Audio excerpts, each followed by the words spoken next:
Hello दोस्तों, कैसे हैं आप लोग। आई होप आप सब खुश होंगे। दोस्तों आज की इस वीडियो में हम सीखने वाले हैं भिन्न भिन्न का पूरा कॉन्सेप्ट। दोस्तों इस वीडियो में हम सीखेंगे भिन्न क्या होती है, भिन्न को कैसे हम दर्शाते हैं, छोटी और बड़ी भिन्न क्या होती हैं, भिन्न को कैसे जोड़ना है, भिन्न को कैसे घटाना है, भिन्न का गुणा कैसे करना है और भिन्न का भाग कैसे करना है। सारी कुछ बातें इस वीडियो में मैं आपको बताऊंगा। लेकिन दोस्तों उसके लिए आपको वीडियो को शुरू से लेकर अंत तक देखना होगा ताकि आप हर एक चीज को बहुत ही बारीकी से समझ सके। चलिए दोस्तों वीडियो को शुरू करते हैं। उससे पहले आपसे रिक्वेस्ट है, चैनल पर अगर आप नए हैं तो चैनल को सब्सक्राइब करके हमसे जरूर जुड़िए। चलिए आगे बढ़ते हैं। तो दोस्तों सबसे पहले हम बात करते हैं भिन्न की कि भिन्न आखिर होती क्या है। ठीक है, ध्यान से देखना। भिन्न एक ऐसी राशि होती है जो अंश और हर के रूप में लिखी जाती है। अंश बटे हर के रूप में लिखी जाने वाली राशियों को हम भिन्न कहते हैं। इसको इंग्लिश में बोलते हैं फ्रैक्शन। फ्रैक्शन बराबर होता है दोस्तों न्यूमरेटर अपॉन डिनोमिनेटर। इसको हम इंग्लिश में इस तरीके से लिखते हैं। ठीक है, अब क्या हम ये कह सकते हैं कि जो राशि अंश बटे हर के रूप में लिखी है, प्रत्येक राशि जो अंश बटे हर के रूप में लिखी है वो भिन्न होगी ही? जी नहीं। देखिए यहाँ पर हमने कुछ एग्जाम्पल लिए हैं, तो ये सारी राशियां तो दोस्तों भिन्न है। लेकिन अगर मैं आपसे कहूं कि यहाँ पर मैंने लिख दिया 2/8, यहाँ पर लिख दिया 6/18, तो ये राशियां क्या भिन्न होंगी? बताइए, क्या ये राशियां भिन्न होंगी? आप मुझे कमेंट करके जरूर बताइए। ठीक है, अगर आपको आता है तो।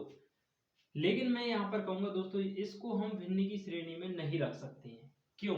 क्योंकि दोस्तों भिन्न का एक विशेष गुण होता है। ठीक है, आपको याद रखना है भिन्न में दोस्तों जो अंश और हर होते हैं, तो भिन्न के अंश और हर के गुणनखंडों में कोई भी कॉमन गुणनखंड नहीं होना चाहिए, कोई भी उभयनिष्ठ गुणनखंड नहीं होना चाहिए। जैसे हम यहाँ पर देखते हैं, हमने लिखा 2/8, तो आपको लिखना है 2 के गुणनखंड क्या हो जाएंगे, 2 गुणा 1।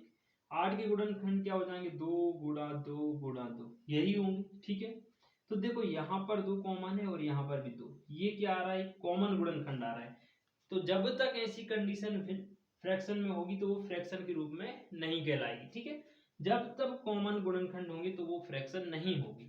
यहाँ पर भी देखो 6 को आप लिख सकते हो 2 गुणा 3, 18 को आप लिखोगे 2 से, फिर 3 से, 2 तिया 6 और तिया 18। ठीक है, इस तरीके से आप 18 को लिख सकते हो।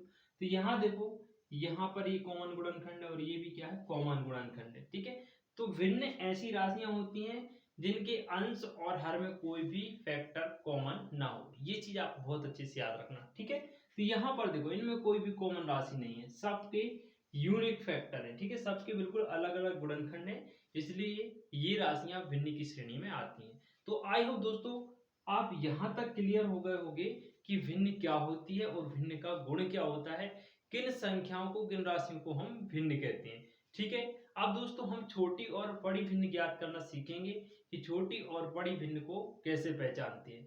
ठीक है, चलिए आगे बढ़ते हैं। तो आइए दोस्तों अब हम देखते हैं छोटी और बड़ी भिन्न को पहचानने का तरीका।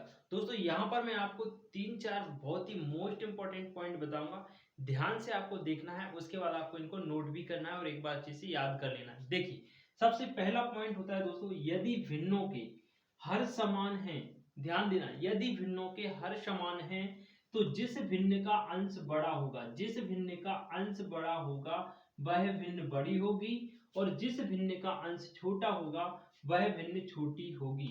याद रखना दोस्तों, जिस भिन्न का अंश बड़ा होगा वह भिन्न बड़ी होगी, जिस भिन्न का अंश छोटा होगा वह भिन्न छोटी होगी। कब?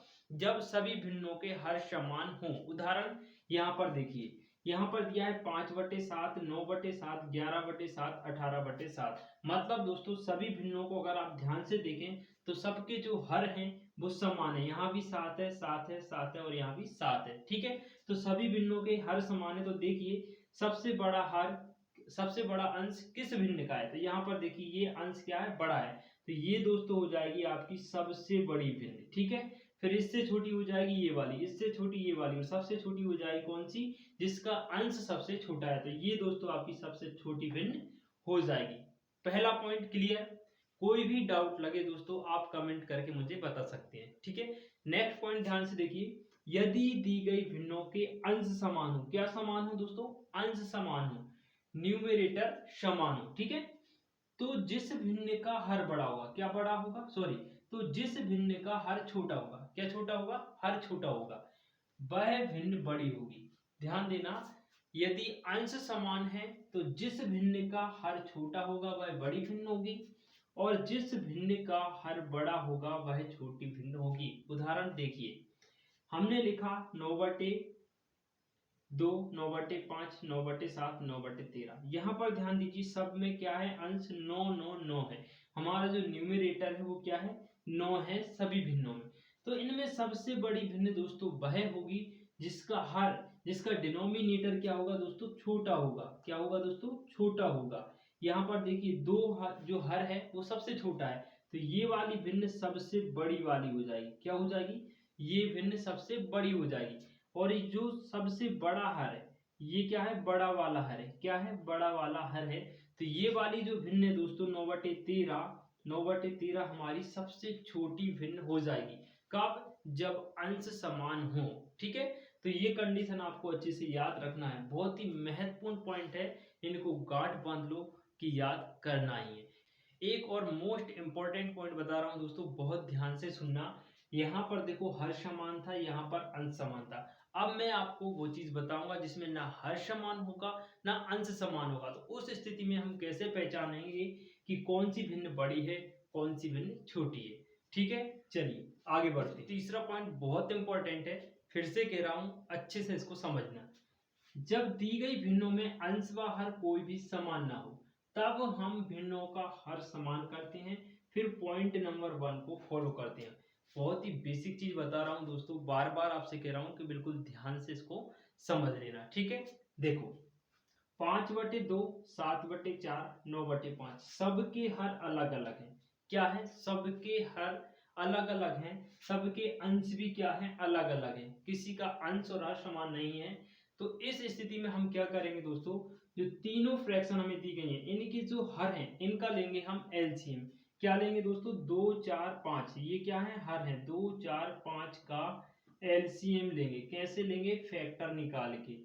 2 4 5, 2 से भाग दो, एक बार जाएगा, दो बार जाएगा, और 5 का 5 रहेगा। ठीक है, फिर 2 से दोगे, एक बार जाएगा, फिर एक बार जाएगा, फिर 5। ठीक है, फिर 5 से दे दो, 1 1 और ये 1। ठीक है, चला गया।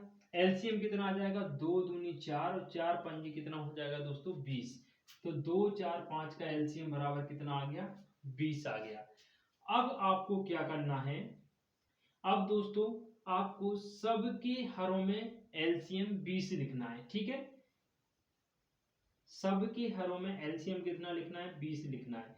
सिर्फ अभी एलसीएम लिखना है 20। ठीक है, सबके हरों में क्या लिखना है, 20 लिखना है। तो हमने क्या किया, हर समान कर लिए। अब अंश में हमें कुछ कैलकुलेशन करनी है, वो देखिए। अब आप इस 2 का भाग 20 में दीजिए, 2 का भाग 20 में दीजिए, 10 बार जाएगा। 10 का गुणा आप ऊपर करोगे 5 में तो कितना हो जाएगा दोस्तों, 50 हो जाएगा।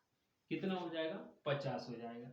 यहाँ 4 का भाग आप 20 में दोगे, 5 बार जाएगा, 5 का गुणा आप 7 में करोगे तो 5 7 35 हो जाएगा।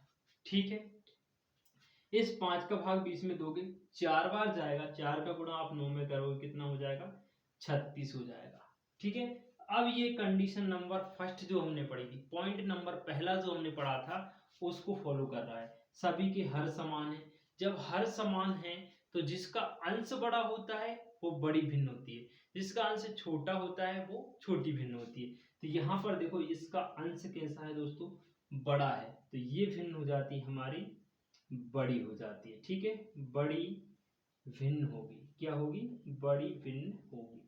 क्लियर, इसका अंश दोस्तों सबसे छोटा है। ठीक है, तो ये क्या हो जाएगी, सबसे छोटी भिन्न हो जाएगी, छोटी भिन्न होगी, ये बीच वाली हो जाएगी। ठीक है, देखो अब इन्हीं को अगर हमें बढ़ते और घटते क्रम में लिखना है, ठीक है, तो आप कैसे लिखोगे, जैसे बढ़ते क्रम में लिखना है, मतलब पहले सबसे छोटा, फिर उससे बड़ा, फिर उससे बड़ा। तो यहाँ देखो सबसे छोटा कौन सा हुआ, हमारा था सबसे छोटा ये वाला, ये किससे बना, 7/4 से। तो इसको आप कैसे लिखोगे, पहले लिखना 7/4, उसके बाद ये 9/5 और लास्ट में लिख देना 5/2, 5/2। 9 बटे कितना था दोस्तों, 5 था, 5/2। तो ये हो गया दोस्तों इनका बढ़ता क्रम। ठीक है, ऐसे ही आप इनको घटती क्रम में लिख देना, पहले इसको फिर इसको फिर इसको। तो ये असेंडिंग और डिसेंडिंग ऑर्डर होता है जिसमें आप इन भिन्नों को जमा सकते हैं। ठीक है, तो मुझे उम्मीद है दोस्तों आज की इस वीडियो से आप ये सारी चीजें अच्छे से समझ गए होंगे। दोस्तों अगर आपको ये वीडियो पसंद आई तो इस वीडियो को लाइक जरूर कीजिए और चैनल को सब्सक्राइब करके हमसे जुड़ जाइए। नेक्स्ट वीडियो में हम सीखेंगे दोस्तों भिन्न का जोड़ घटाना गुणा भाग, जो कि बहुत ही मजेदार टॉपिक है। सारी कुछ बातें हम नेक्स्ट वीडियो में करेंगे भिन्न के जोड़ घटाव गुणा भाग से रिलेटेड। तो चलिए दोस्तों अब आपसे मुलाकात होगी नेक्स्ट वीडियो में। तब तक के लिए खुश रहिए, मस्त रहिए, चैनल को सब्सक्राइब जरूर कीजिए।